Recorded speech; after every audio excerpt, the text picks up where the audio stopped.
এটা দুর্ভাগ্যজনক আছে। আমরা প্রাথমিক তদন্তে যেটুকু পেয়েছি তাতে ওই যে মেহবুব মল্লিক বলে যে আছে, ও যেভাবে ইন্টারাপ্ট করে, বা শিল্পীর সঙ্গেও আমরা যখন থেকে জেনেছি তখন থেকে ওনার সঙ্গে আমরা যোগাযোগ করেছি, যেটুকু জেনেছি যে যেভাবে উনি ইন্টারাপ্ট করেছেন এবং যেভাবে মারমুখী হয়ে উঠেছিলেন, তো সেটাকে আমরা ডেফিনেটলি কগনিজেন্সে নিয়ে আমরা সঙ্গে সঙ্গে অ্যারেস্ট করতে বলি ওসিকে, এবং তখন থেকেই রেড শুরু হয়।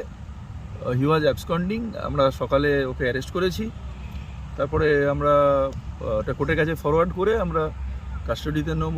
প্রেয়ার থাকবে আমাদের রিমান্ডের, এবং আরও যা আছে পুরো যে ঘটনার সমস্ত অ্যাসপেক্টগুলো আমরা তদন্তে আমরা আনার্থ করার চেষ্টা করব।